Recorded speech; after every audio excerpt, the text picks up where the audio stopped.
सुप्रभात बच्चों, मैं डिम्पल गर्ग राजकीय उच्च प्राथमिक संस्कृत विद्यालय संग्रिया जिला हनुमानगढ़ से आज हम सर्वनाम की परिभाषा, उसके प्रकार और उदाहरण के बारे में देखेंगे। सबसे पहले सर्वनाम कहते किसे हैं? सर्व प्लस नाम, दो शब्दों से बना है सर्वनाम। यहाँ पर सर्व का अर्थ सभी, अर्थात ऐसे शब्द जो सभी नामों के लिए प्रयुक्त हों उसे सर्वनाम कहते हैं, यानी जो सबके लिए प्रयुक्त हों। जैसे मैं अब कोई भी लगा सकता है, चाहे राकेश, मोहन, सोहन कोई भी है, कोई भी अपने साथ मैं लगा सकता है। जैसे राम अपने बारे में बताए कि मेरा नाम ये है, मैं इस स्कूल में पढ़ता हूँ, तो राम अपने बारे में मैं लगा सकता है। सोहन अपने बारे में बताए तो वो भी मैं लगा सकता है। तो इसीलिए जो सभी नामों के लिए प्रयुक्त हों उसे सर्वनाम कहते हैं। अब सर्वनाम की परिभाषा देखते हैं। सामान्यतः क्या परिभाषा है इसकी? संज्ञा के स्थान पर, संज्ञा क्या है? कोई भी नाम है, तो संज्ञा के स्थान पर प्रयुक्त होने वाले शब्द सर्वनाम कहलाते हैं। जैसे मुकेश अच्छा लड़का है, वह 8वीं में पढ़ता है। अब पहले मुकेश था, अब मुकेश क्या था? संज्ञा। अब उसकी जगह क्या आ गया? वह। तो वह क्या है? सर्वनाम। तो इस प्रकार संज्ञा के स्थान पर प्रयुक्त होने वाले शब्द सर्वनाम कहलाते हैं।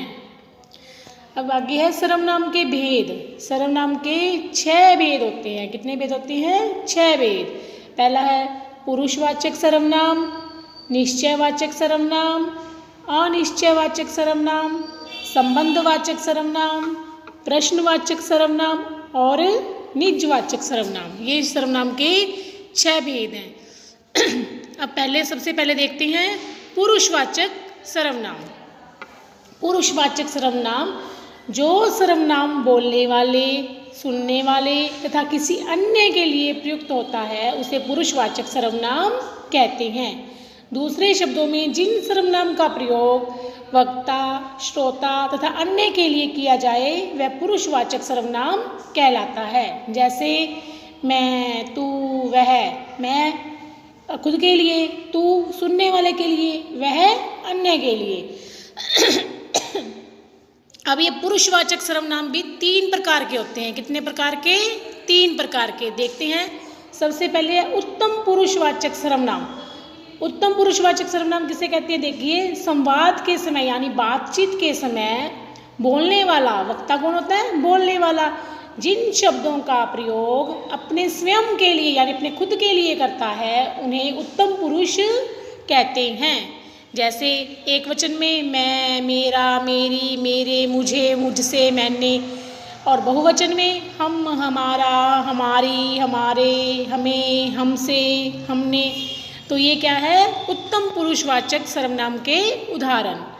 अगला है मध्यम पुरुषवाचक सर्वनाम। संवाद के समय, बातचीत के समय जिन शब्दों का प्रयोग श्रोता, सुनने वाले के लिए यानी सुनने वाले के लिए किया जाए उन्हें मध्यम पुरुषवाचक सर्वनाम कहते हैं। जैसे सामने वाले के लिए किया जाए, जैसे तू, तेरा, तेरी, तेरे, तुझे, तूने, तुमने, तुमको, तुम, तुम्हारा, तुम्हारी, तुम्हारे।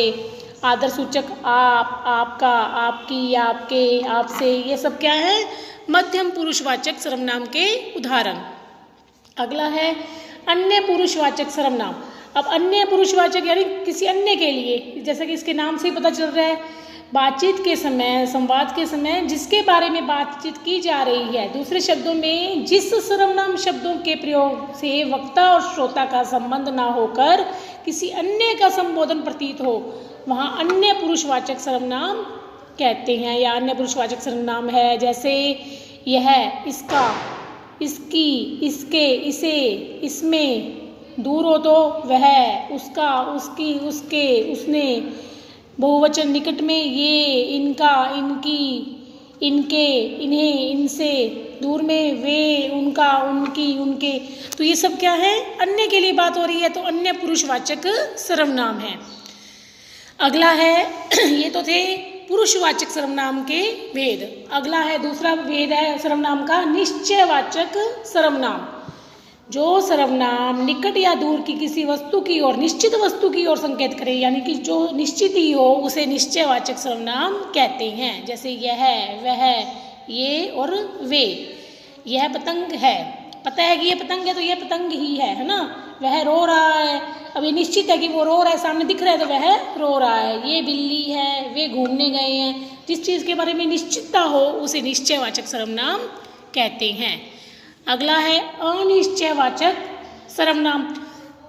जैसा कि इसके नाम से पता लग रहा है, जिसके बारे में कोई निश्चितता न हो, कुछ भी पता न हो, तो उसे अनिश्चयवाचक सर्वनाम कहते हैं। देखिए, जिस सर्वनाम से किसी निश्चित व्यक्ति या पदार्थ का बोध नहीं होता उसे अनिश्चयवाचक सर्वनाम कहते हैं। जैसे कोई, किसी, कुछ आदि। कोई आ रहा है, अब ये नहीं पता कौन आ रहा है, कोई पता नहीं है, निश्चित नहीं है। वहाँ पर कोई खड़ा है, कौन खड़ा है ये नहीं पता कि कोई खड़ा है। मुझे कुछ नहीं मिला, यानी मुझे कुछ भी नहीं मिला। यहाँ से कुछ गायब है, अब ये नहीं पता क्या गायब है, लेकिन कुछ गायब है। बाहर कोई है, कौन है ये नहीं पता, निश्चित नहीं है। तो ये सब क्या है? अनिश्चयवाचक सर्वनाम। अगला है संबंधवाचक सर्वनाम। वह सर्वनाम शब्द जो किसी वाक्य में प्रयुक्त संज्ञा या सर्वनाम के संबंध का बोध कराए, आपस में संबंध का बोध कराए, उसे संबंधवाचक सर्वनाम कहते हैं। जैसे जो, सो, उसी, जब, जैसा, तैसा, जैसी, जितना, जितनी, उतना, उतनी, जिसका, जिसकी। जैसा बोओगे वैसा ही काटोगे, जिसकी लाठी उसकी भैंस, जैसी करनी वैसी बननी।